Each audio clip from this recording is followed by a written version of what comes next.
What's going on, guys? You well here, and welcome to Confabulate, the podcast where we talk about anything and everything. I'm your host, UL Sanchez. Welcome.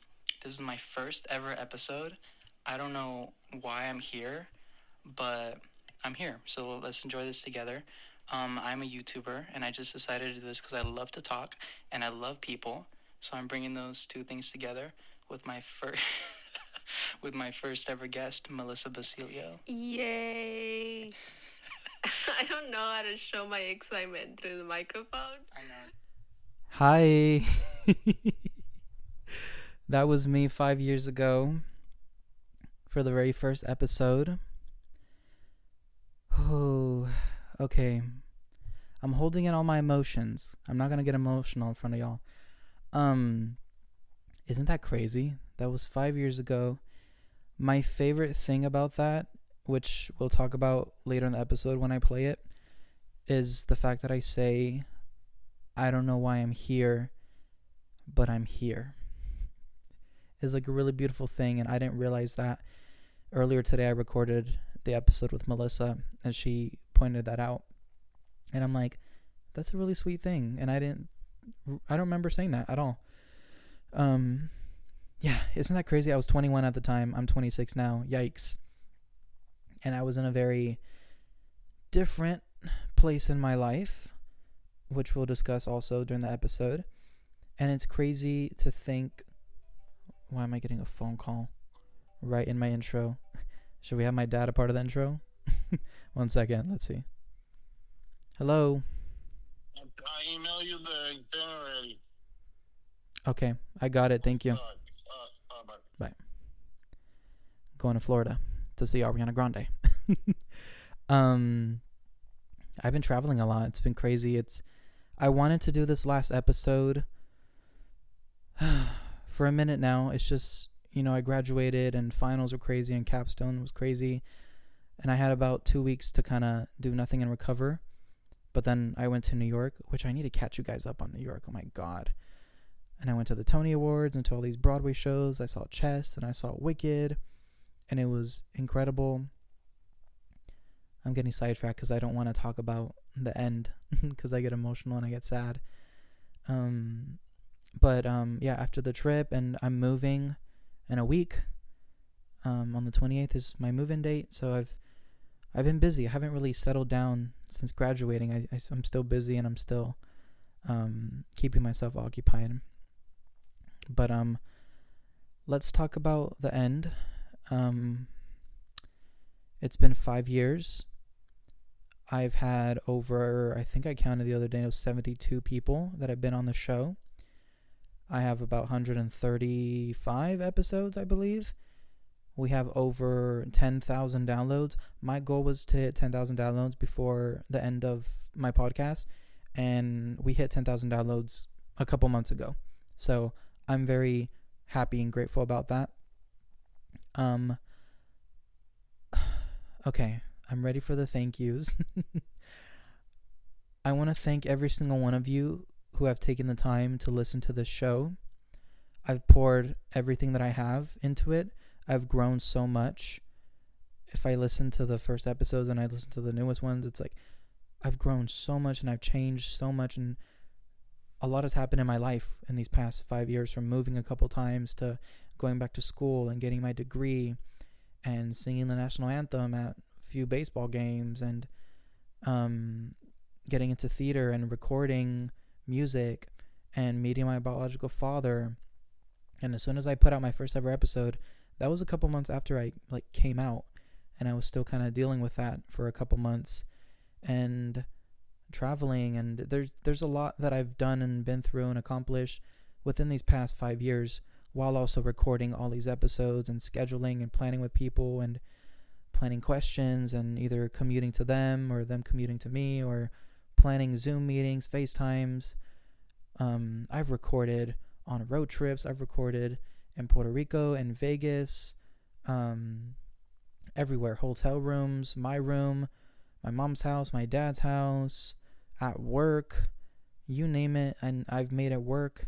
I want to thank every single person that has come on this show, who has taken the time out of their lives to spend just an hour with me chatting, whether it was on your lunch break, in the middle of finals, on your day off, you name it. Like, I appreciate it so much, and I'm so grateful. I went through everyone that's been on the show, and I just got really emotional because I'm like, how did I get so lucky? You know, why did people say yes? Why did they agree to do this? I just cannot believe it, and I'm truly, truly so happy, so grateful, y'all. Like, thank you so much to everyone that has been on the show. I don't want to name all of y'all because I spent 8 weeks reflecting on each of my seasons. So I did go one by one and thank everyone and kind of give the details on how each of the episodes happened and stuff like that. But I do want to thank everyone that came on season 8 for this last season, because we started February of last year, y'all, and it took just about now to finish up. I want to say thank you to Mario Macias and Jafet Ortiz and Nicole Anastasio, Andy Chun, Mary Ponce, Jeremy and Pam for Missing a Podcast. I want to thank John Paul Wallace and Miss Marshellick and Tiana Togo and Ana Perez, Barbara and Wagner, Cassidy Healy, Malachi Sandoval and Isaac Nunez, Samantha Ramirez, Anais Celaya, Malia Garcia, Maritza Perez, Miss Chapa, Marcy Chapa, and Andrew as well, Andrew Cronin, and Joel Espinoza. And then all of these were reflecting. I want to thank John Turi and Gabe Coaster, and finally Mellisa Bacilio. All of these people were part of my very last season. I had a vision and I had a plan of how I wanted to do it, and I just did it, and it worked out perfectly. It took over a year, but that's just how it ended up. Which leads me to this episode now with Mellisa. I recorded an episode with her last August, almost a whole year ago, crazy.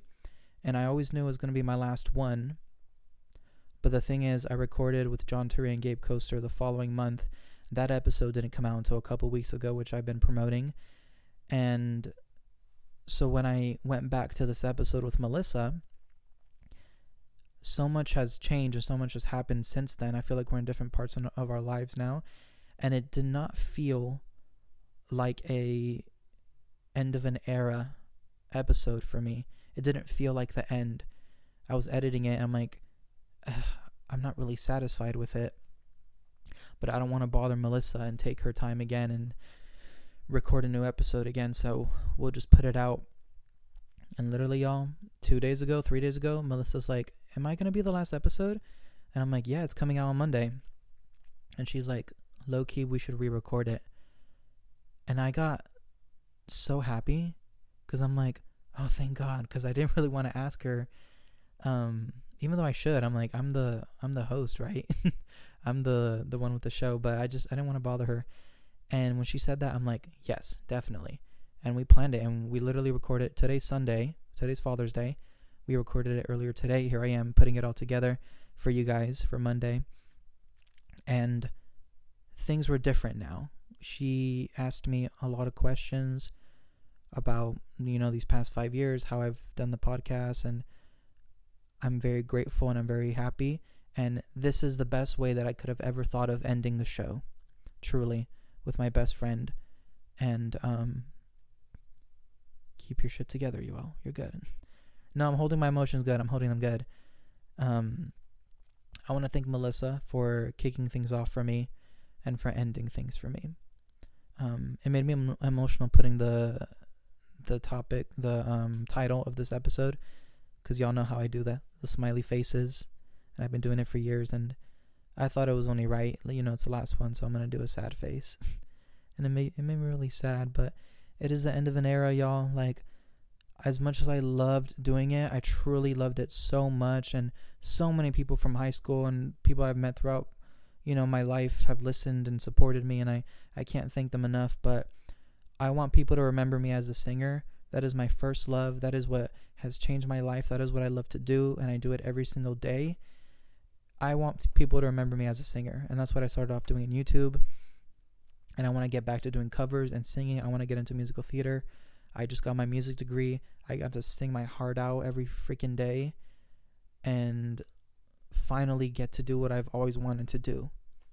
And I want to focus on that. This podcast has held me back and taken a lot of my time from a lot of other creative projects that I want to dive into. I mentioned musical theater. A big dream of mine is to be a part of a musical theater production one day. I went to go see Waitress last year in Carmel, and it changed my life. I mean, I love the show. I've known all the music for years, and I've seen it many times, but seeing it locally really opened my eyes and showed me that might be a possibility for me, that I can start off locally and, build my way up.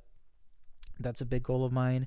I've been writing a book since I was like 20 years old, and it's getting there, and I'm really proud of it, and I will put it out, but I just need to dedicate more time to it. I'm going through a lot of things in my life. I'm moving, I'm going to be on my own, and I'm traveling a lot. There's a lot of things planned for me, things that I still want to accomplish and pursue. I want to get into photography again. That's like a big hobby of mine. Those of y'all who've known me for a long time know I grew up playing tennis, and tennis is like my favorite sport, and I would love to get back to that. And there's a lot that I want to get back to. So I'm very happy and proud of what I've been able to accomplish with the podcast. I'm happy to end it for now and kind of leave it in the past and go on a different path, So once again, thank you to everyone that's listened. Thank you to all of my guests. I cannot thank y'all enough. I will be paying every single month for the rest of my life to keep all of these episodes up for you on Apple Podcasts, Spotify, YouTube, everything. And yeah, I can't really thank y'all enough. There's not really enough words for me to share like how grateful and gracious I am. And I truly, truly, truly am very happy. This podcast did give me like a lot of anxiety and stress because, it's out of my comfort box for sure. And even 5 years doing it, I still get anxious with every episode that I do, thinking if I'm going to say the right words or think people are going to take things differently, or coming up with questions, being present. Like it's hard. It's a very tough job, and it takes a very specific person to be able to do it. You got to know how to, carry a conversation, either be in control or just sit back and take it in as well. You got to learn how to be extroverted and introverted as well.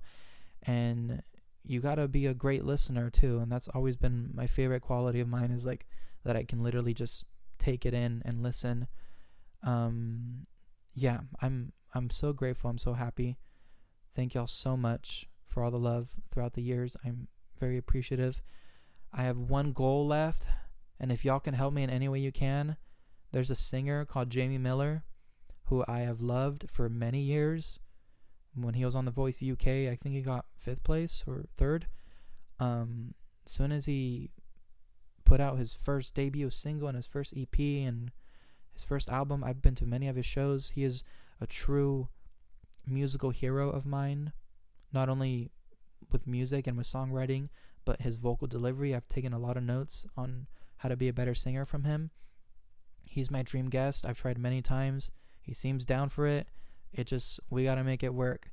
And he'd be the cherry on top for me. So I'd say Confabulate is like 99% done. Jamie Miller would be that last percent for me. So I will never give up on that dream. I'm a hustler. I kind of like whatever I want to achieve, I will end up achieving it no matter how long it takes.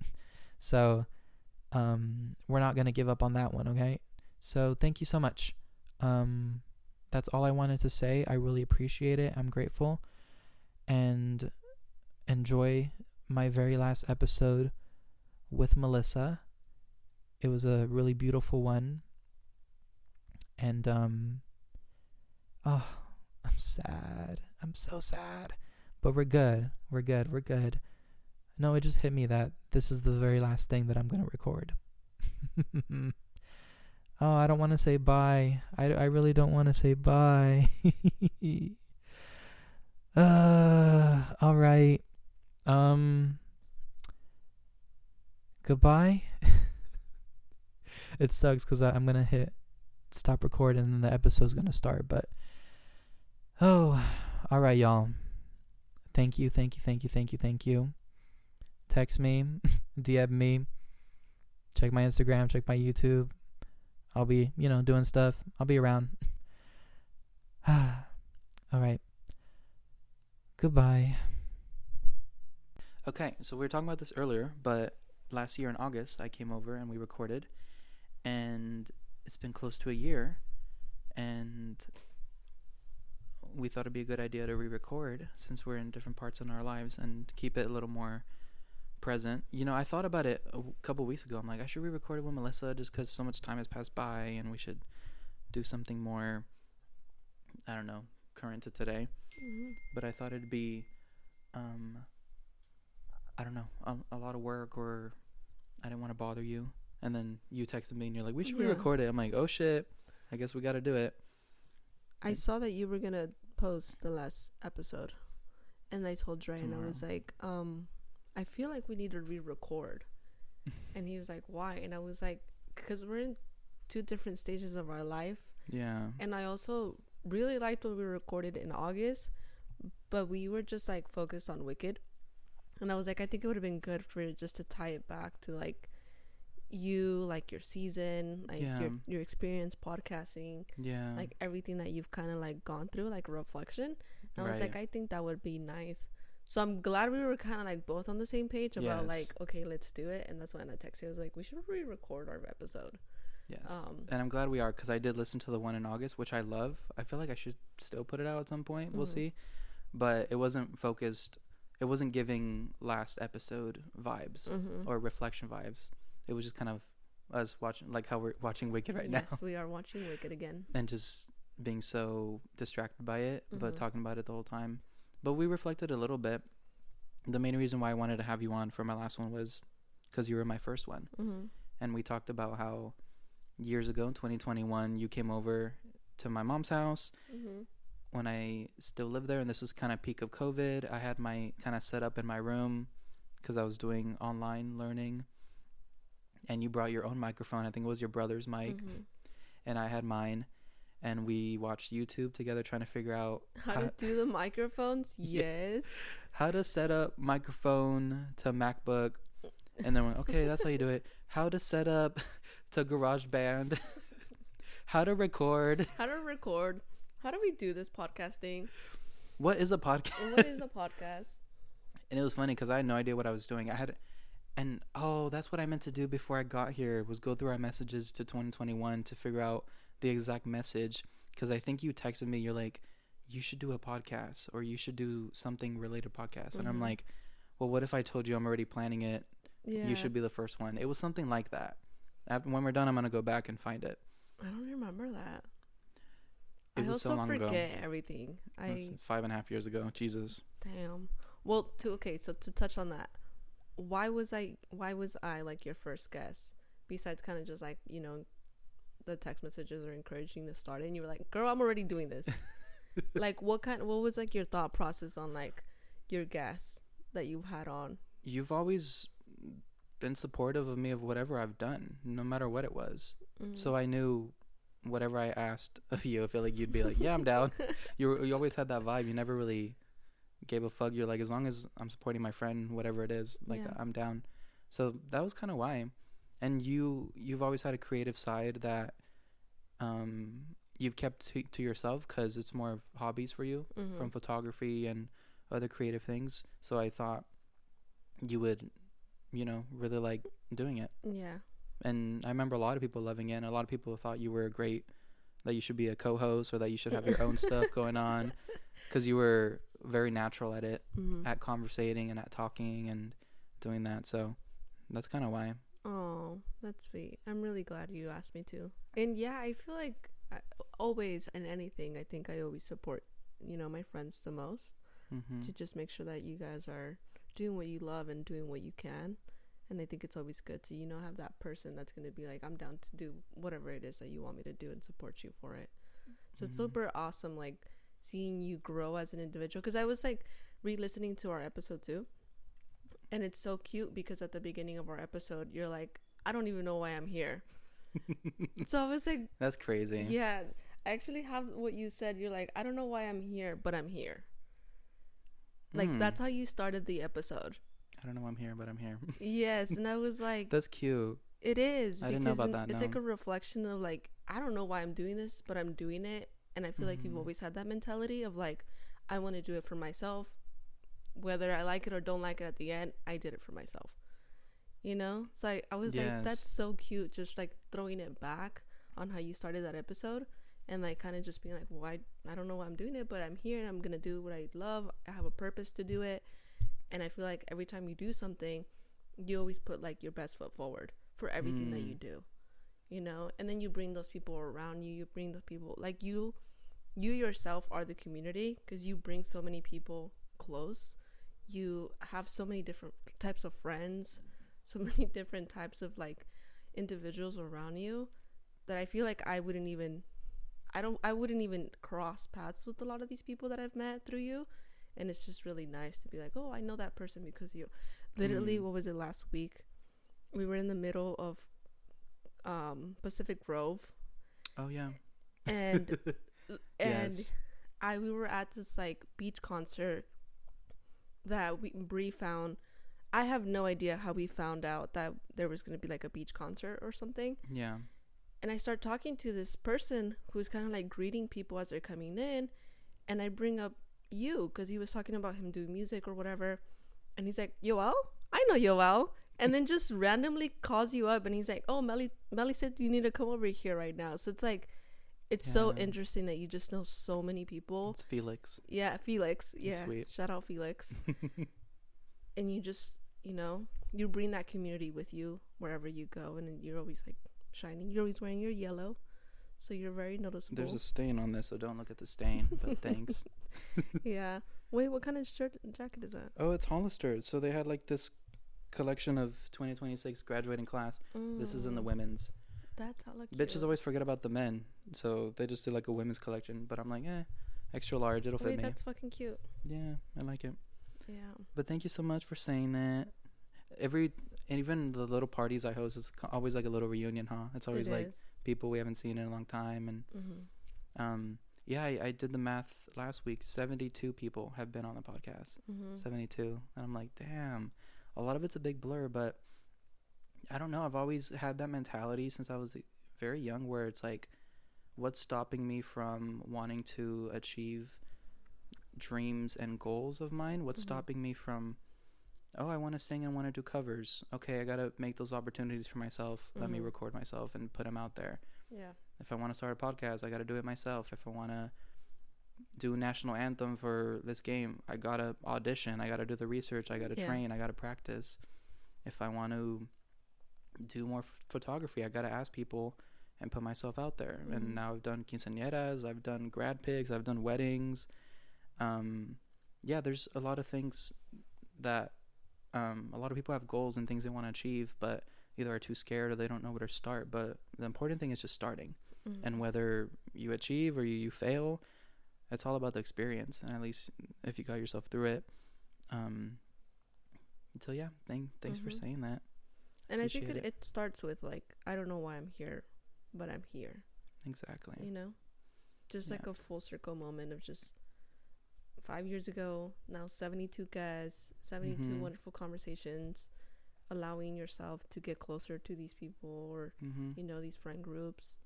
Do you feel like you have a favorite conversation or like something that you like really stuck with you as you're interviewing kind of like, you know, friends, family? Interesting. The first time that I thought that maybe this is a little, how do I say it, out of the ordinary or maybe more special than I thought, was I was interviewing someone. I don't like to say their name because it's not really part of the episode I ever promoted or talked about because it's not my life, but she mentioned that she had a miscarriage and continued talking about other stuff. And then before I knew it, she spoke for a couple minutes, and then I decided to bring it back and just tell her that I'm very sorry you went through that. You're not alone. There's many women that go through the same thing you do, and you speaking up and talking about it makes people feel less alone and stuff like that. And a lot of people reached out to me just for that specific moment, which I didn't think people would make it that far, because this is maybe like 40 minutes into the episode, and I didn't promote it, I didn't talk about it, and just that she felt comfortable enough to tell me, and that people connected to that. But there's been a lot. I've interviewed some musicians that I really look up to, and that I would just listen to their music and didn't think I'd ever get to like interview them and talk to them. So that's a pinch me moment. We're still waiting for Jamie Miller, by the way. We are. Yes, he's the only one that I'll ever come back for. I'm always posting about it. It's gonna happen. That's another one. Like if it's a dream, I'm not gonna give up on it. You gotta be a hustler with it. You gotta keep pushing and not really take no for an answer. There's been teachers, there's been coaches. Interviewing my grandma was a pinch me moment, because that's not something I can do today, because she's at the nursing home over there in Puerto Rico, and I'm glad I did it then, because that's something that I can hold on to forever. My whole family season is really beautiful for me. The most beautiful thing about content creating and arts and everything is just that it'll always be there. So it's memories. Like I go back all the time, and you know, I posted you were holding Lulu when you were promoting one of my episodes. I'm like, that's memories. Yeah. YouTube videos, episodes. And now Lulu's here to support us with her little pets. She's still here. She's still here. So that's the beautiful thing about content creating, is that it'll be there forever. And it's a part of my life. What was your question? Was there like a conversation that like has really changed you? But I mean, to kind of go on it, yeah, it's you're just creating these memories. And I even for myself, because I'm telling him like, oh, I forgot what we talked about. Yeah. So it's like always nice to be like, okay, I can go back 5 years ago and kind of reflect that conversation that we've had, and then just looking and reflecting where we are now as adults. We're like in our mid-20s at this point. Ugh.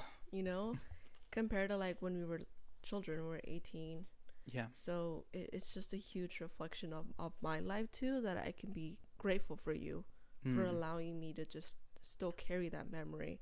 And it's just like, okay, this is something that I could probably show my children, or I can show, you know, those around me. Because it's like, if I were to forget tomorrow, I know that I have these memories with you, and it's kind of allowing me to just be like, okay, this is, you know, I cherish our friendship very much, and this allows me just to continue to carry that with me. So it's beautiful. Yeah. And 2021, it's crazy to see too how much we've evolved and become adults, because like you said, we were children. So 2021, that was a couple months after I came out too, so I was still kind of recovering from that. And like I said, living at my mom's. By the second time you came on with Andre, that was at my dad's house when I was living with him. That was middle of 2022. And then now we're in your apartment. And it's just crazy that throughout the years we grow as individuals, and I've become a lot more confident and sure of myself. And back then I was so anxious and nervous and scared all the time, and worried so much about what people would think and what would come out of my mouth. I had to think so much about what I was going to say. Now I let it just have the conversation. Yeah. I'm not fully extroverted yet. I don't think I'll ever be an extrovert, but I'm like a good balance. Like if I need to be more talkative, more out there, then I can do that to balance the room, whatever. But it's crazy. Yeah. 5 years. And it's insane. Because you adapt very well. I do. Yeah. I feel like you allow people to also have their moments and shine.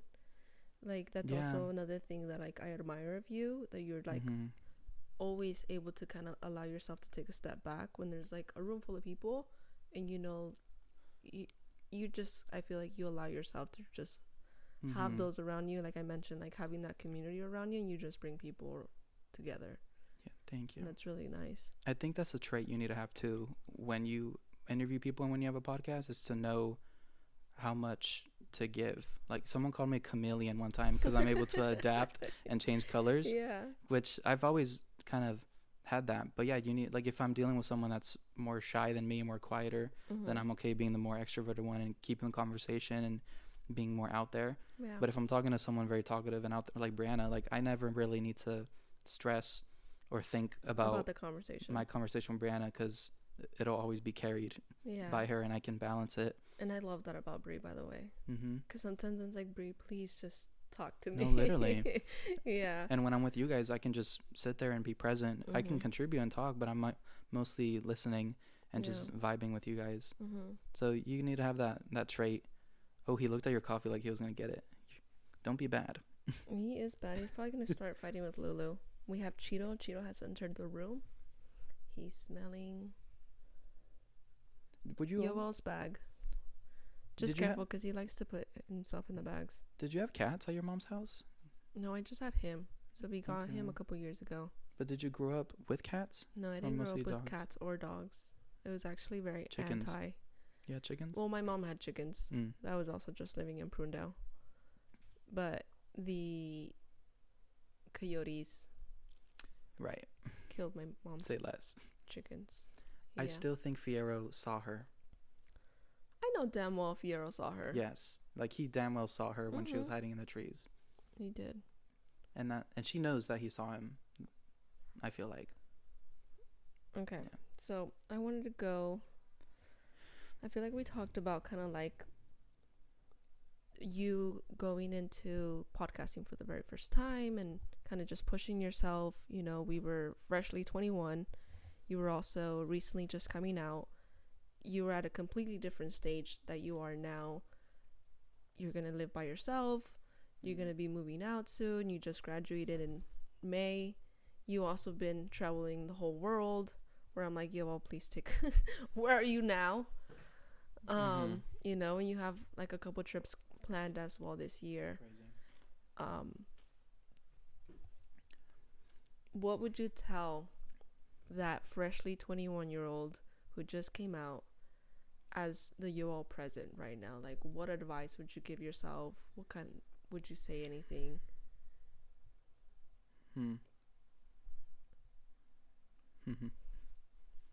You're just trying to get me emotional. That's what you're trying to do. And it's not gonna work. I'm trying to reflect on your journey. Like that's sorry. Bach. That's why I wanted to re-record, because I was like, I want you've given so many people the space to kind of just be themselves and like reflect on their journeys. So I'm like, okay, Yoel needs to be able to have that too. And I feel like you do. You're always talking and, you know, giving yourself kudos to a lot of the great things you've done. But I genuinely like am interested in just the like what you, if I were to see myself then, right, I would be like, okay, just keep going. Honestly, it's gonna get better. But also it's like, I feel like even in the career that I was going in, or like mentally, I know damn well that I would not see myself where I am here now today, even to where I have pinched me moments every single day. Because I'll tell like Andre, for example, I'll be like, dude, we're living together. I'll be like, you know, and we always make a joke because when we were younger, like he had to be home like at 7 p.m. and it'll be like midnight and I'll be like, oh, I need to take you home right now because your parents are going to get mad. Oh my God. So it's like we have like little pinch me moments where I'm just like, holy shit, like I'm able to come home to you. I'm able to like cook for us. Like I never thought that was gonna be a thing. As like a Latina, you're thinking you're always gonna live with your parents until, you know, whatever happens. But it's like you never really have that thought of like, oh my shit, oh, I'm gonna move out, or I'm gonna go and create these memories by myself, or I'm gonna go and travel by myself with my partner, you know, have a dog, have a cat, where it's like I didn't grow up with those things. So it's like allowing yourself to just reflect on everything. It's just you know, it's a nice thing. So I think we have those conversations all the time too. But for you, like I mentioned, you freshly were 21. You tickled her ear. She's like, don't do that. You were also, you know, coming out, and we really didn't know where we were at. We thought we were grown. Right. We think we're grown right now. There's a lot of things that we're going to continue to learn. So what do you feel like you would tell yourself? Anything, any advice you would give yourself? I think everything happened the way it was supposed to. I'm really grateful for the little steps that I took and the pattern that it went. I don't think I would change a single thing, from getting kicked out of my mom's house to going to my dad's. Funny enough, I think when I was at my dad's, I was kind of the most busiest because my grandma was there, my sisters were there. I was still online learning, and I was going to the gym, and I was working. So I found that balance really quick. But I think moving out was scary that year. Even though I had a roommate, it was still very scary because this is the first time I ever done anything like that. But for me, I think everything happened how it was supposed to happen. And my degree, I never gave up on that dream. I knew I was going to achieve it no matter what. It took 8 years. I still fucking got it. Who cares? Yeah. Like, I was not going to let go of that dream. Even through everything that I went through in between that. Meeting my biological dad, like, that was never really going to be an option. Like, it was going to happen no matter what. It's all with timing and where I am in my life. Because my mentality when I was 21 was like, oh, he never reached out, he never cared, so why should I have no memory of him. There's no need for me to meet someone I've never met. But when I hit 25, I'm like, oh no, like, this isn't really an option. Like, I have to at least put my foot forward and do this for myself, because how horrible would it have been if I'm later in life and I never even tried. Yeah. So my mentality quickly changed with that. I don't know, as you get older, things matter more to you. I think, the advice that I would give them is to keep dreaming, to dream big, and to do it for myself. Because I don't think I would have achieved half the things I did if I would have listened to other people either doubting me, not believing in me, telling me I can't do this, I can't do that. Are you sure? I don't think you should do this.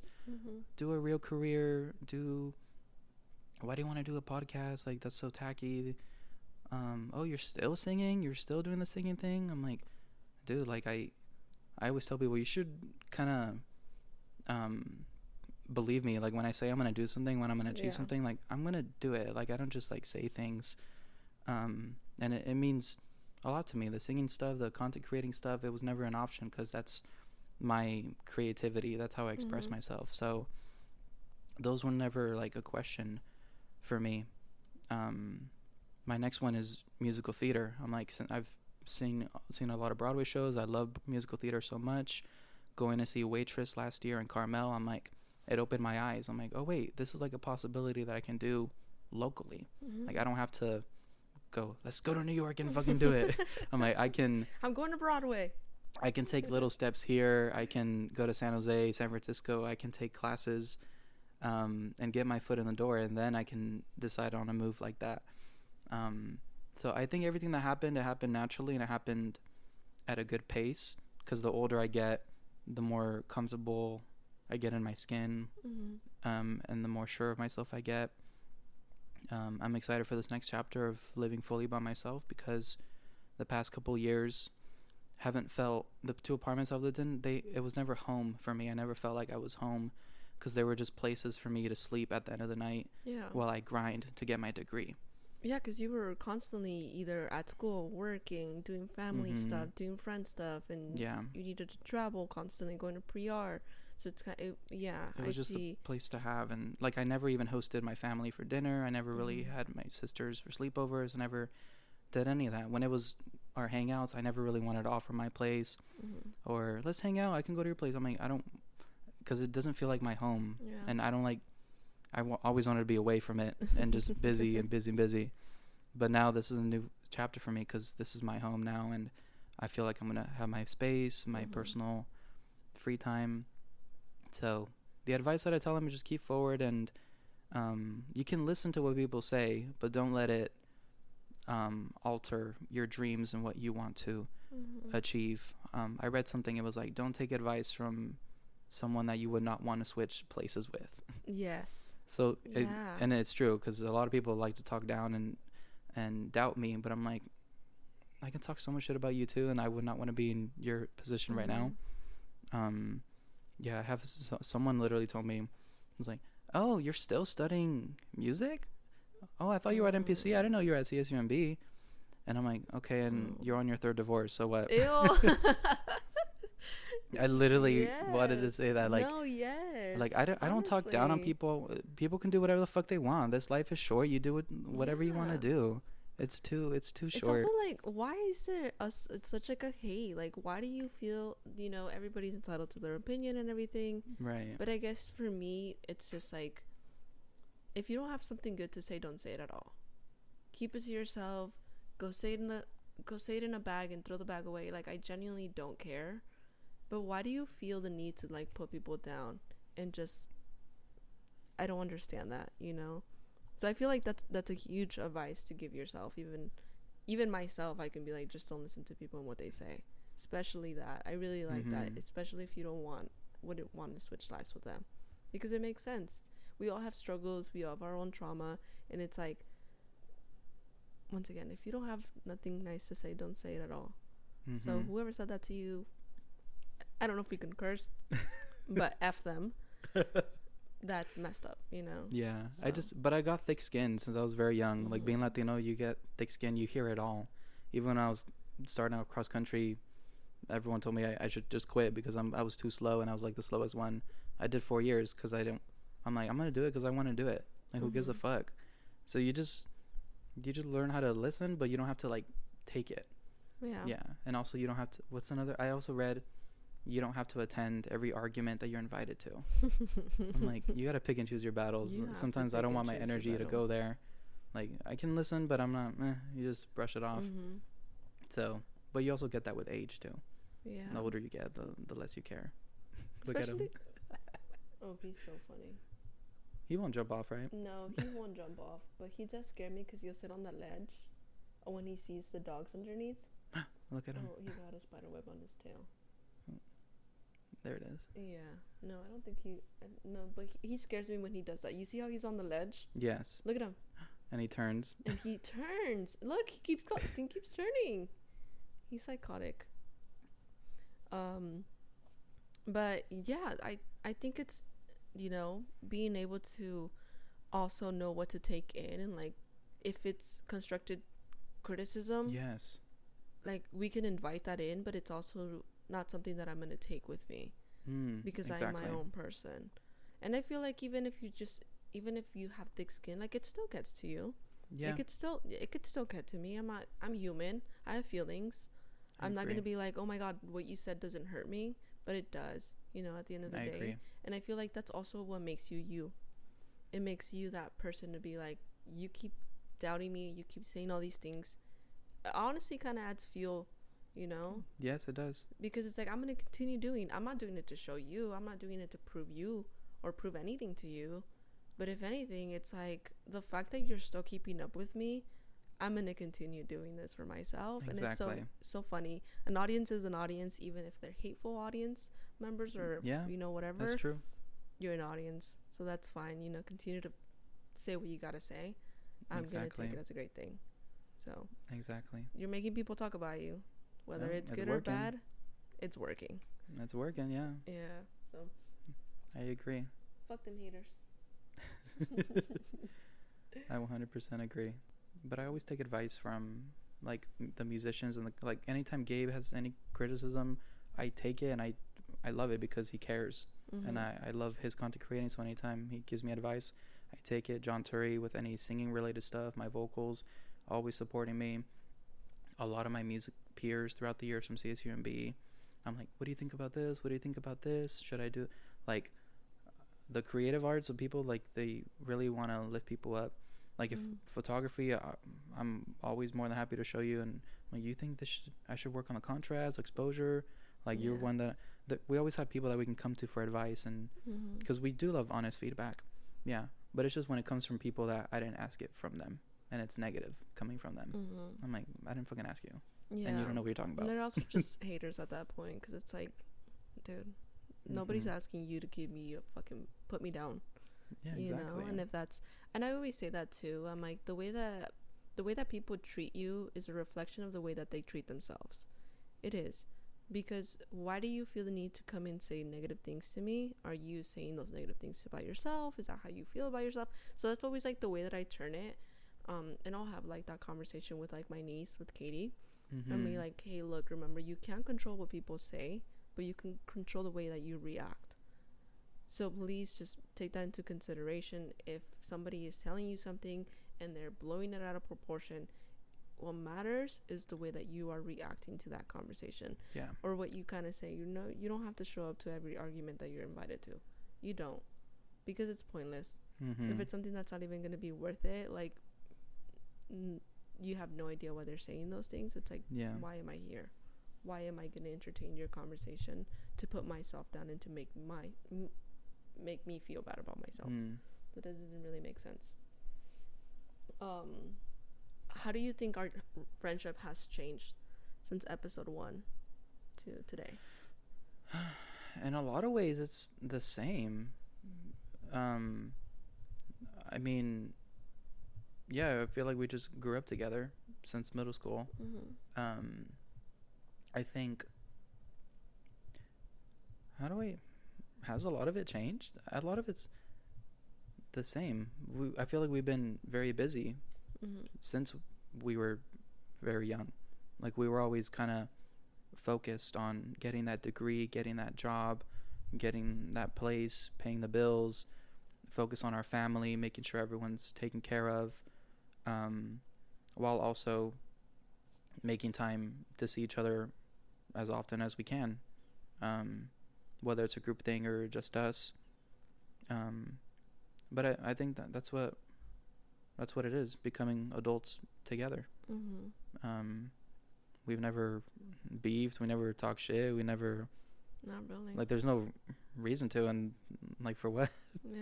I can't think of a time I've ever been mad or upset at you for anything, whether you said something or I don't think or treated so. me as, because we're not like that. No. Like, I don't think I've ever been upset at you for anything. I think we respect each other too much too. Right. We genuinely, like, care about each other. And I care about your well-being, about, what you're up to, what you're doing, and I also feel like we have I feel like even within our friend group, we have, like, a really good mutual agreement of, like, if I don't see you, if I don't talk to you, just know that I'm still your friend. Like, I am still here for you. I literally you can call me up and I can, be there for you immediately. We don't need to have a conversation every day. Right.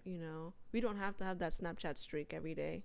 I don't have Snapchat streaks, but I'm just saying that. Neither do I. Yeah, I can't keep up with that shit. But it's also like, at any point, you reach out to me, Brianna reaches out to me, Anais, like Mary, anybody. I think I would drop everything to be there for you guys. Exactly. And it's like, yes, I think we allow ourselves and give ourselves our space to also pursue what we need to do, or, like, our basic needs. Being and living alone is a financial responsibility, so it's like we allow ourselves to have that space. And I don't feel like we force the friendship. I don't think we've ever forced our friendship, which I think it just came so naturally. Like, we just naturally gravitated towards each other. Yeah. And I think that's what allowed us to just continue to be the people we are. Like, I don't feel like I need to change myself when I'm with you. Hell no. I don't feel like I need to change myself or be, like, more talkative or less talkative or anything. And or sometimes when we just sit in the car or we're just sitting together, nobody's talking. Like, I don't feel that, like, an awkward moment. No. I'm just here existing. There's nothing that I need to say. There's nothing that I need to feel awkward about. Like, I think we allow ourselves to that space to just be who we are. Exactly. And it's like, okay, we can go out drinking 100%. We can go out and have this party or whatever. Yes. But we could also just sit exactly on the couch and do nothing. And just, go based off each other's, like, energy or vibe. And I think we've done so many different things. Exactly. I feel like, sometimes you had different friend groups that you go out with, different friend groups that you do certain adventures or activities with. I feel like we've done everything together. Exactly. So, and to those of you listening, there's a big difference with the people you go out drinking with and the people you party with all the time and socialize every weekend, than with the people that you can just see on a random Tuesday. Hey, you want to go Taco Bell? Hey, are you free right now? Come over. And you can show up in pajamas and sweatpants and your full self, talk about whatever, random FaceTimes, whatever the fuck it may be, random plans, whatever. There's a difference from real friends and then just the people you see when you go out. Yeah. And we can fit it all in. We can do whatever. Right. Whatever. And the people, you just texted me a couple weeks ago, can you take Andre and I pick you up from the airport? Absolutely. On my calendar. Say less. I don't even think about it. That's the kind of friendship it is. And vice versa. Like, whatever we ever need. And now that I'm going to be living there, I'll be like, hey, you have any eggs? I do have eggs. Hey, I ran out of milk.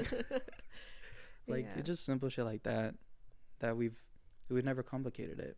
It's always is what it is. And like before I came out, after I came out, nothing ever fucking changed. It doesn't need to be a conversation. We keep living life. We keep being friends, no matter.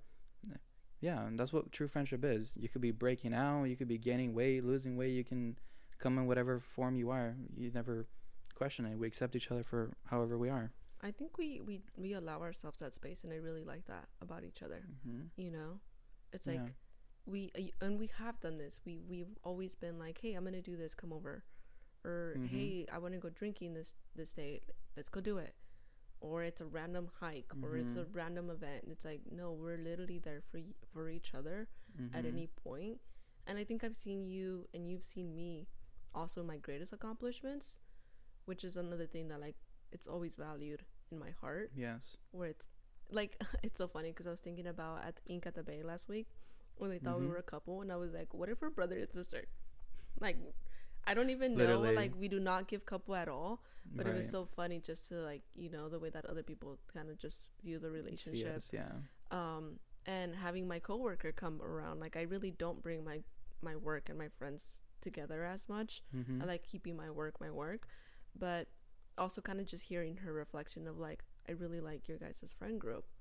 And then just like seeing an outsider just be around us, and then also me not feeling uncomfortable that I have a coworker and then you guys. So I was like, I'm gonna be myself. I'm gonna be myself with my friends. They're my safe space. She mixed really well with everyone. She did, huh? She just yapping and talking. I'm like, perfect. Yeah, even cool. when I left, she still stayed. I She really stayed. thought she was gonna leave or something. No, she's super sweet. But I think you also you guys are also very welcoming to anybody. Like it's very hard for us to have a negative experience with anybody around us, because we are also different, and I think we all bring different values to the friendship, where it's like, oh, maybe it's not vibing with this person, you can go talk to this person. Like we're so versatile about just our conversations too.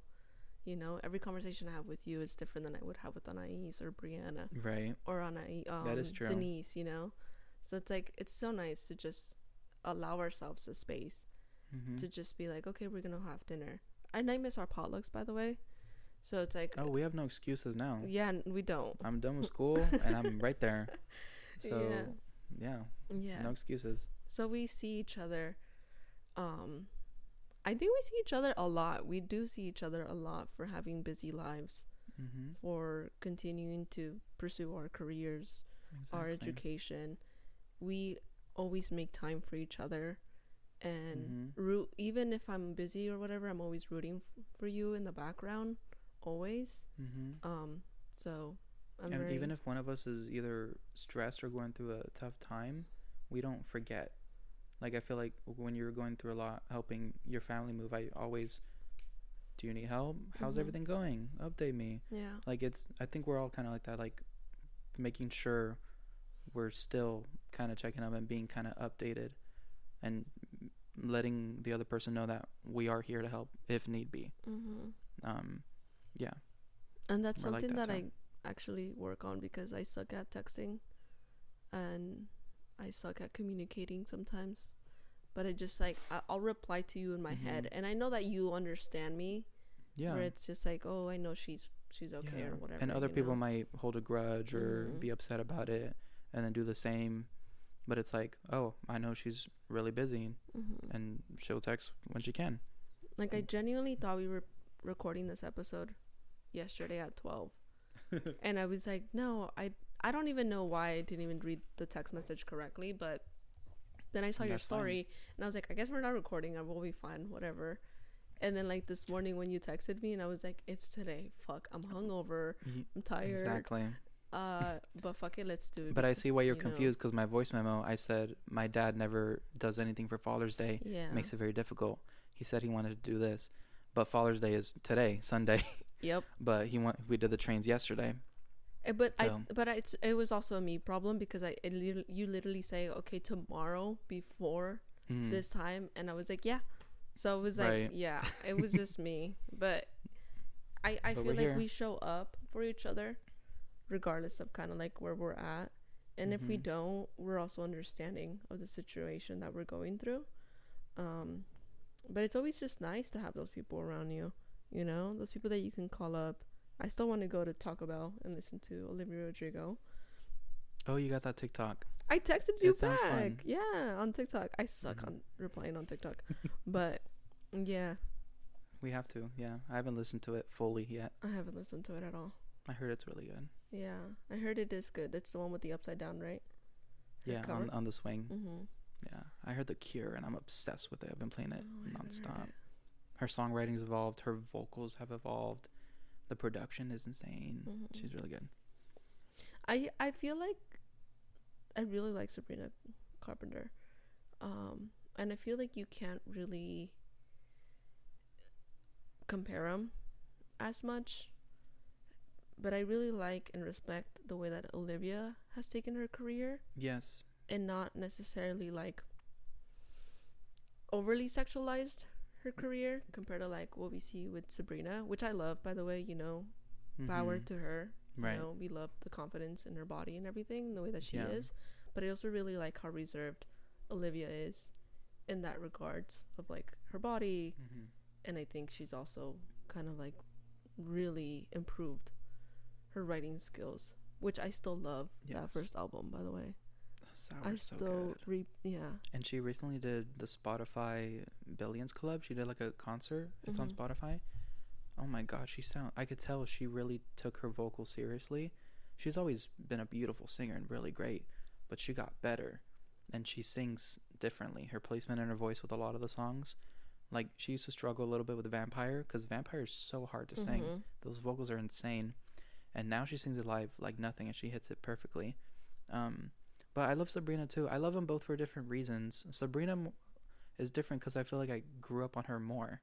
Because I remember being 16, and when her first song came out, Can't Blame a Girl for Trying, and I remember all the albums.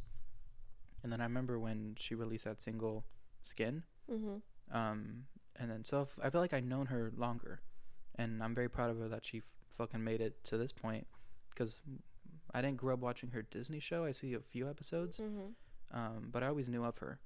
And then Olivia, I feel like she just came off swinging with Driver's License and All I Want from the High School Musical show. Always her songwriting, her vocal technique, her tone is beautiful, and how honest and real she was with her writing. Yeah. She was always laying it fully there, how if she was sad, depressed, angry. And I love that she always had some punk rock to her with some of the songs, which took me back to like Paramore, Avril Lavigne. So she has a lot of different colors to her, and she's great.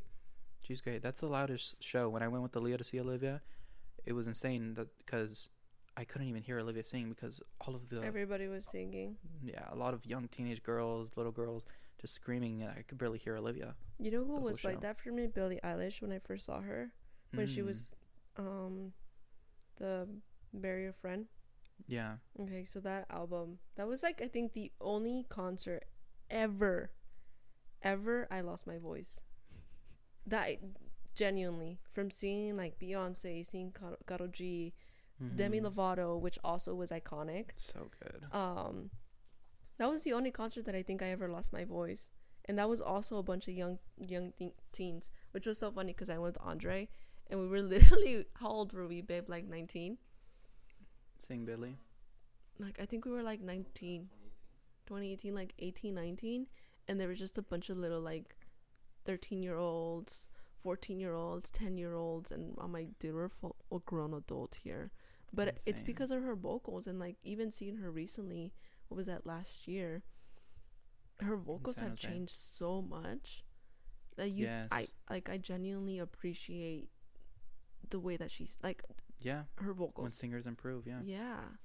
And they could be so famous, and they just get better and better and better. I love that shit. Yeah, you definitely see the improvement there. Yeah. And Billie, I remember when Billie, before, I think Ocean Eyes was the first one I heard. I don't think it was Lovely with Khalid. I think it was Ocean Eyes. So to see her, because she was 16, to see her start off from the beginning and to see how she blew up, there's quite a few artists like that. It was like, fuck. Like, we knew them before they blew up and shit. That's like me with Benson Boone. I'm like, this motherfucker, I was a fan before his debut single, before his EP. Yeah. And when he was 17, I think he was just graduated high school. And I remember his TikTok videos, and I'd like him and comment all the time. He'd respond.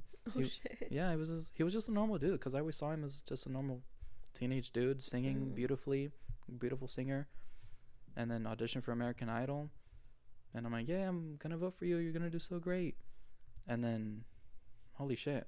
Yeah, he blew debut off. single, EP, and then even with the first 2 EPs, like, he had some success, but he was still kind of more smaller, humble. He was still doing the live streams and stuff. He's still responding. But then Beautiful Things, and then skyrocketed. And then he kept doing these bigger things, and I'm like, oh, okay, things are different now. Yeah. Because he did like a festival, and he was one of the smaller ones in the festival. Lana Del Rey brought him up to perform with her. And I'm like, okay, yeah, I think things are going to be a little different. Yeah, he's going mainstream now. Yeah. Then his song got nominated for a VMA. He goes to the VMAs. He performs. I'm like, okay. Yeah. And then the rest. So there's quite a few artists that started off very small. I didn't know Sabrina Carpenter until the Girl Meets World. Yeah. I only watched the Girl show. Meets World. Yeah. That's a good show. There was like a movie on Netflix that she came out with Liza Koshy. Okay. The one that they're dancing. I don't remember what that was called, but that was also like something that I watched. I didn't even know she had music. Yeah, until she like was fully popping off with Espresso. Oh wow. Yeah, I remember Espresso was like on repeat. And yeah. That was really good. And I think it was just groovy, you know?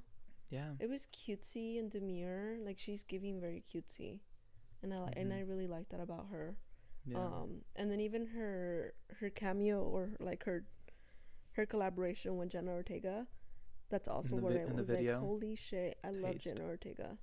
Yeah. That's a good one. So that was really good. But for Olivia Rodrigo, I think it was her writing skills. I think it's what she did with even like Traitor. So good. I love Traitor. So good. So I think she has such really good, because I was telling Andre, I always tell Andre because I only talk to Andre, so sorry guys.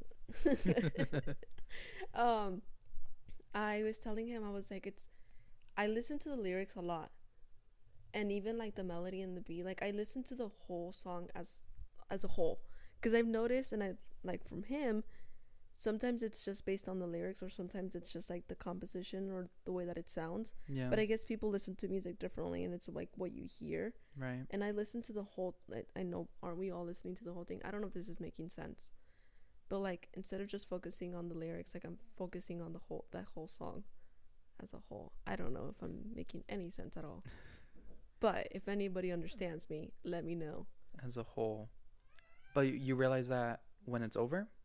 No, I don't know. I don't know what I'm trying to say. I think I lost a brain cell. Do you like songs that grow? That start off simple and then they get bigger and bigger? I don't know. How do I explain it, babe?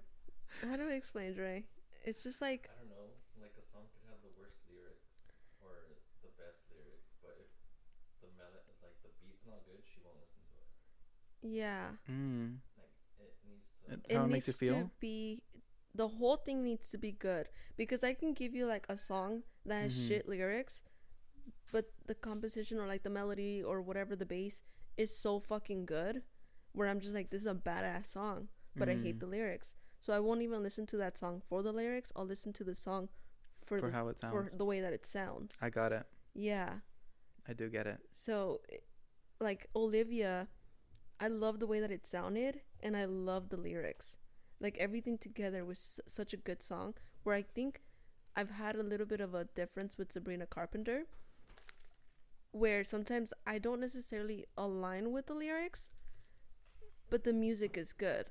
Like, I think some of her lyrics are, who am I to judge? But just not for me. Right. But I'm like, holy shit, I love this melody. I get it. Yeah. So I don't know if that kind of makes sense. And then for me, I'm very different because since I sing, I'm into how the singer is singing, how they sound, how they sing, how the melody is, how they do certain stuff. No, me too. Yeah, I do that too.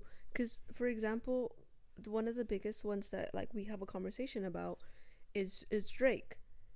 And, okay. And I like Drake. Right. But the thing is that he was showing me the new 3 albums that he dropped out. The way that he sings, Drake, the way that he sings doesn't match the song. Yeah. And maybe that's why I don't like rap music as much, because it just doesn't flow. Like the vocals aren't there. And I understand everybody's vocals are different. You can't compare Drake to like Beyonce or Adele. It doesn't make sense, right? But he doesn't even really try to match like the way that he's singing to like the melody. There's a couple songs that he does, like Passion Fruit. I love Passion Fruit. I love Passion Fruit. And he really matches his vocals to the actual beat that he has. And he has really good beats, which I think I hate, because he has really good beats and then the fucking song is like shebang. And it just doesn't make sense to me. And I'm just like, ew, like this fucking lyric is so stupid. But I like the beat and I hate that that doesn't make sense. Yeah. So that's why the Take Care album is my favorite of his. Yes. Because he sings quite a bit, but he does rap too. But I like where his voice was, because he was actually singing, but the lyrics matched the tone of his voice or beautifully. The music, the one with, what album is it, Dre? The one with Jaded? Scorpion. Okay. I like Scorpion. That's when he's looking at the side and his head is buzzed? No, that's that. Oh, fuck. That one's just a Scorpion. Oh, it's just a Scorpion? Yeah, it's just a Scorpion. I think the one you're talking about is Take Me Home. I don't know what that one's called. I stopped. Wait. Yeah. So can I compare? Kendrick, I think, does a really good job singing, rapping, and then putting himself on the beat. And it's just like a nice flow to where, like, sometimes when you hear mixtapes, it's just like a badass beat and then they're just rapping on top of it. It's just not for me. Okay. So it's like, I think I struggle to listen to that a little bit more. I get it. Yeah. Yeah. Okay.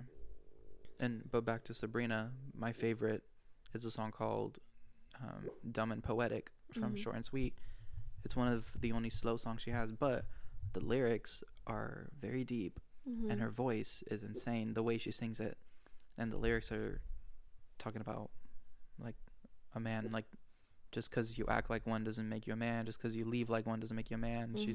You're like talking shit about him. I'm like, oh, fuck yeah. So for me, it's always the lyrics. That's why I love Olivia so much, because her lyrics are always deep, and how they sing and shit like that. And then usually, like, I could love a song so much, and then the lyrics will mean something different, like, the more I listen to it. Yeah. The one that I really like, and I will always die on this hill, is Mac Miller with Swimming or Ladders. Those 2 albums. Yeah. I feel like his lyrics always mean something different depending on my mood. But he's very, like, you can see the pain that he was going through and the pain that he was dealing with through his lyrics. And I just feel like I always die on that hill, because I'm just like, I feel like he needs more recognition for what he really was doing. And I feel like a lot of people didn't take him seriously, which sucks. And I grew up with Mac Miller. I grew up with, like, Miss Call. I grew up with watching his MTV show with my brother. So I feel like maybe I just carry him with me. And we were also gonna go see him literally the day before, or no, the day after, some shit like that. We're gonna get the tickets, and then he passed away. That's crazy. And I was like, fuck. That's horrible. Fuck. I was like, no, now I can't fucking see him. That's horrible. I don't think I knew that you were gonna see him. We're gonna go see him sometime in, like, September. I still remember, we were at Buffalo Wild Wings, and we were debating whether we were gonna go see Drake or if we were gonna go see Mac Miller. Andre accidentally, quote unquote, bought Drake tickets on his dad's card. So we ended up getting stuck to go see a Drake. But that same day, maybe like a week later, sometime after, he did end up passing away. And that was the whole overdose situation that happened. And I think that's also why I was really pushing on wanting to see Demi, because I know she was still constantly dealing with her substance use disorder. So it was kind of like, I really want to be able to, you know, have the opportunity to see this individual that has made a difference in my life, before something happens. And I'm not saying that it was going to happen, but I know she was still battling with that. So yeah, it was really nice that we went to go see her. Speaking of Demi, I didn't see her this year. I was not gonna. No, I really wanted to. It's just it was that Monday of finals week. This is how she's singing in 2026. That it is insane to me how good she is. Look at this.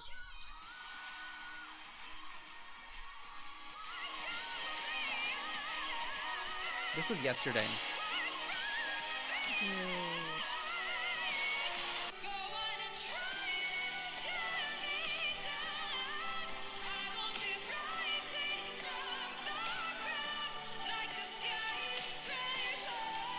And she looks so fucking good too. She looks so healthy.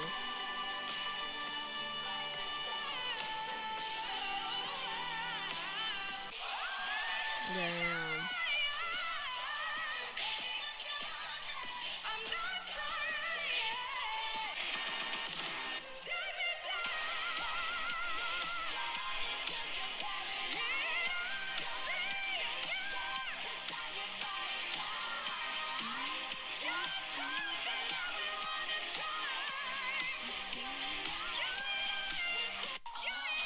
No, I mean, vocally, The Tell best. Me You Love Me album. The whole thing. Oh my god. It was so sexy too. It was so sexy. R&B a little bit, soulful. Soulful. The lyrics were there. Even that fucking song that she wrote with the one that was for Nick Jonas or whatever. Ruined the Friendship. Or was it Joe Jonas? I don't fucking know. Nick, yeah, because she was really close with Nick at the time.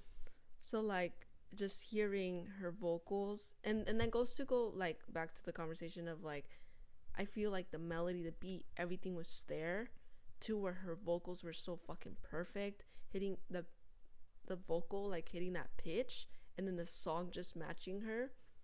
Like it just fucking, like, I don't even know how to talk music, but like the riff or some bullshit. I think it was just like a masterpiece in general. Like that shit was so fucking good. Yes. I wasn't the biggest fan of her new album, but I think she's a great singer. Yes. She's so good. I will always die on the hill that she's one of the greatest. Definitely from our generation growing up. Like her and Ariana, like boom, boom, boom, top for me. Oh, Ariana, definitely. But Demi's like one of the greatest of all time, and it makes me mad how underrated she is. I know. This is why I'm telling you. I fucking hate how they're not. I think they are very well appreciated and people care, but yeah, not to the statue that we were holding Ariana Grande to. Which, by the way, I feel like maybe you really can't compare sometimes, but Demi has really good vocals. Yeah. And Demi has struggled in front of all of us, and I also hated all the hate that she would get when she was dealing with her relapse. Like all that bullshit that people would just bully her. I know. And I'm like, dude, like we're still bullying this full grown adult who's dealing with, her substance use or her mental health, and she's been so open and vocal about it with us. Yeah. And people still dig at it. So I'm just like, oh my god, this is so bad. So like, I got, for a couple times, like I've watched. Did you ever watch her documentaries on YouTube? Yeah. Those are really good. Yeah, I saw the first one, and then the Dancing with the Devil ones. It was like a series. I saw all of them. Very, very. That's why I've always loved her since day one.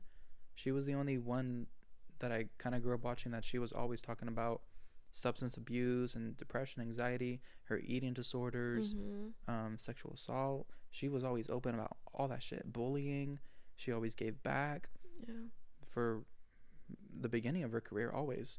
I think she was also she was very open about her eating disorder. Everything. And I feel like even dealing with a lot of, now we're seeing a lot of like that Ozempic use. We're seeing a lot of famous people, influencers losing weight rapidly. I also don't really like that, because it's like, the way that they're influencing the children nowadays, and it's just like everybody has to be thin, everybody has to be skinny. And coming from like being a Latina, there's no such thing as fucking being skinny. Like, I have big hips, like it's not gonna fucking happen for me. So it's just like, it's hard to know that you're seeing then these people being like skinny thin with their thigh gap. Nothing wrong with that, but it's just like, it's hard to compare when that's the standard. And it's just like, okay, so if I don't look like that, like, am I not pretty?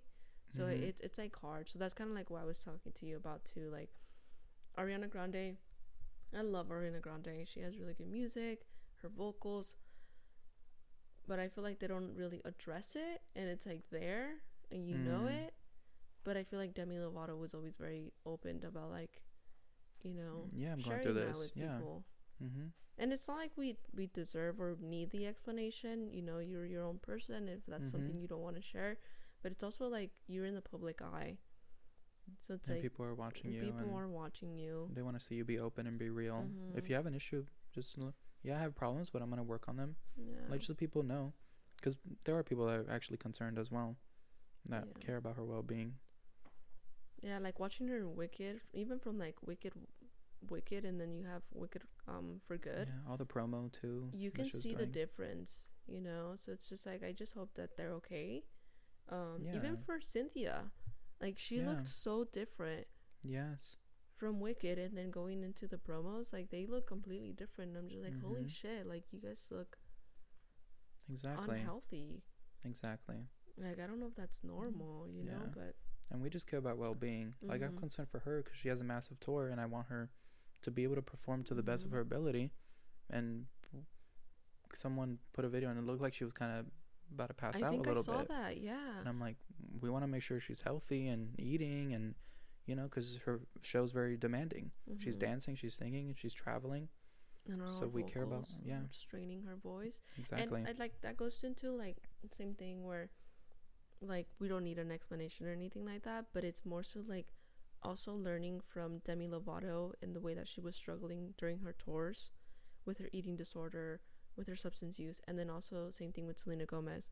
Like, she was super unhappy when she was touring because of her eating disorder as well, or her battle with lupus, and also her kidney situation, you know.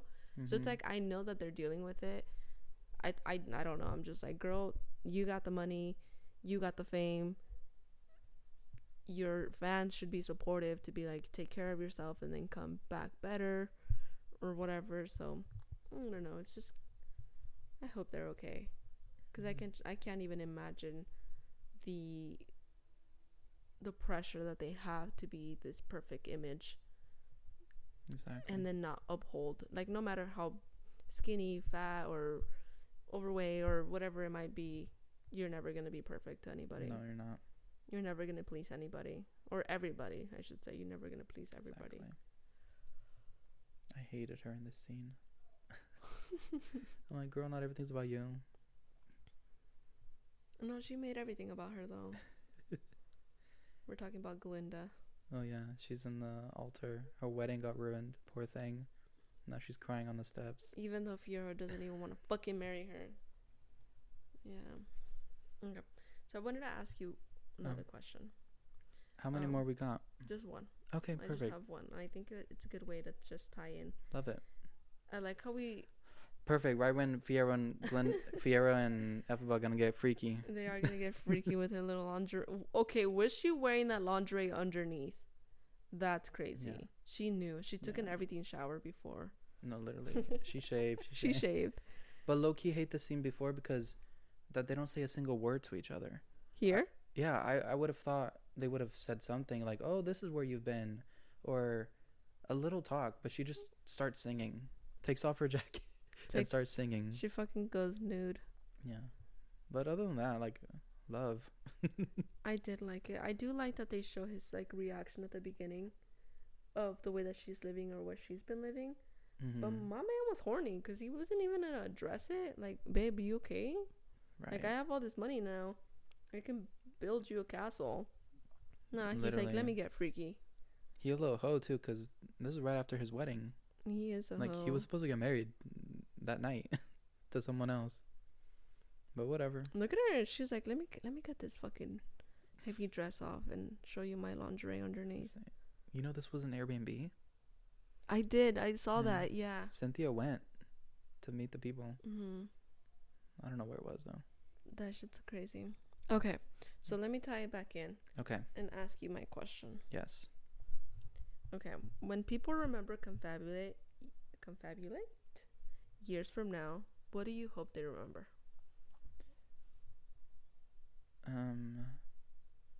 Interesting. I think it goes back to that you can do anything you want to do, especially if you're from the 831 or from this area. I feel like when I started, there was not a lot of like content creators around here, or little podcasts around here, and now there's a few, which it makes me really happy to see, and other like food reviewers around town and stuff. That's really cool. Just that you can always do what you want to do, and I hope people remember Confabulate as a space that I created to let people share a little bit of their lives with us and to tell their stories, and that I had some kind of it's weird because back to like I think of when I was a little kid. If I was a little kid and I saw everything that I did, I wouldn't believe it. Mm-hmm. Like if I'm 13, 14 and I look in the future, I'm like, wait, I had a podcast and I did 130 something episodes and I had these people on. I don't even know these people. Yeah. Like I'm looking at the perspective of me being 13. I know 74 people. Yeah. Like even sometimes I'm like, wait, I'm friends with Bobby? I wasn't even friends with Bobby in high school. Like I got friends with him after high school. Or what? Andrew came back from Massachusetts and roommates and he came on the podcast. Like it's weird. So I think just to show people, especially like kind of middle schoolers, high schoolers, that they can do anything they want to do. And that's a big reason why I do the scholarship too. Like I love your scholarship. like you can do it. You can sing in choir, you can do shows, you can do painting and photography, you could do a podcast, you could do YouTube. Don't let anyone stop you. 'Cause you know, I always say if it's in my brain and I'm thinking about it constantly, I'm going to do it, 'cause I won't stop thinking about it. Like I have to do it. So I want people to remember Confabulate as just a happy space I created for 5 years. And that, I don't know, just happiness. Just and happiness. You'll be back once Jamie Miller lets us know. I'm going to continue, fighting for that one. That'll be the cherry on top. So I'd say I'm 99% done. Yeah. But yeah, I have the emails for like his manager and his team. It doesn't help that he's switched management a couple times just in these past 2 years. There's been a lot new management and labels. So just when I think I'm getting closer to it, it goes to shit, because then the contact info doesn't work anymore. And he can't do anything because all he does is heart my DMs, but he himself can't just do it because he needs to go through his label and his management. Yeah. And then when I see him in person, he's like, yes, I really want to. And then, but again, he can't do anything. So best I can do is just keep trying and not giving up. Yeah. I don't think it's impossible. It's not. But yeah, that's pretty much what I want to remember. Want people to remember the podcast as. It'll always be up on YouTube and Apple Podcasts, Spotify. I think I'll be paying $12 a month just to keep them up. Oh wow, I didn't even know you paid. Yeah, I have to pay. I pay for, it's like you pay for how many hours of content you want. So I pay about 5 hours a month. So if each episode is like an hour, so it'll cover. But yeah, I have to pay to keep them up. Well, that's really nice, and I'm glad you started your podcast. That's cool. You know, so it's really awesome. I don't know why I'm here, but I'm here. Yes. I love that. So maybe I should put that in the post tomorrow somewhere. Yeah, you should. I'll put it. Yeah. And the things it's given to me too. There's tons of people from high school that, you know, I got to reconnect with, and I'm, you know, still talking to them and close with them. And it opened a lot of perspective. Fuck this bitch. He's over here making a fucking storm. It opened up a lot for me, and A big highlight was interviewing Miss Gardea, and I remember you texting me after, because I didn't know Miss Gardea was a waitress at night. No, shout out Miss Gardea. Miss Gardea. Shout out. I think about Miss Gardea on like on a monthly basis. Yeah, She probably pays to stay in my head. Literally, but I'm like, girl. $5. Yeah, I'm like, girl, what do you mean you're a teacher, but you're in charge of Salute Crew and Link Crew, and you work at, I think it was Applebee's at night waiting tables. And it's the reality of a lot of teachers, unfortunately, that we just don't know. So shout out to all those teachers, because you don't know everything that they have to do just to make it by. That's so cool, though, because you were able to build like this relationship with them outside of just being their student. And I think even for remind me her name, Miss Marshallick. There you go. That's a beautiful one. Yeah, I think that's so awesome that you've built that relationship with them as well, and you've stayed connected. That's so cool. I wrote her a nice message, and Miss Foreman, because going to Miss Foreman's class and knowing that trauma. No, literally. But knowing that when she went to school, her major was theater. And then one day after class, I'm like, I want to ask more about theater, because I was very interested in it. And she's like, oh, I do shows. I'm in this group, and we do theater productions. I remember that. I went to like 4 shows. Did we not go to one of her shows? I don't recall if I went with you. I want to say I went to one of her shows. Did you? I don't know. I don't remember. But she sings and acts. I can remember this shit. And then Miss Marshallick, when I found out she was a singer in choir and did theater as well, I talked to her, and she helped me a lot with my graduation performance. And throughout the years, she's been very supportive and of me. So as soon as I got my degree, I sent them messages, because I'm like, I don't think I would have known that was a possibility for me if I didn't see how much you guys cared about the arts as well, but also made time for your careers, and how you never gave up on it because life happens. Exactly. So I told them, like, they're a big reason why I decided to do it as well. So yeah, the podcast has given me a lot. I'm very happy and proud of it. Oh shit, look at them. Fuck.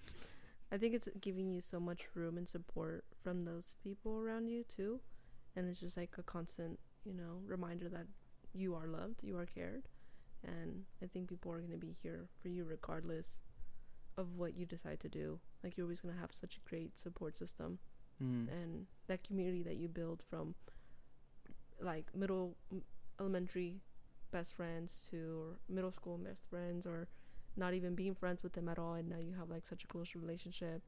And then even bigger, your teachers, having those people around you that supported you, and you don't even know all the struggles that they're going through, but you took it upon yourself to be like, I want to have this conversation with this individual and really learn about them. And I think it's always nice, though. It's always nice. People love to talk, people love to share, so it's always nice that you've given them also the room to do that.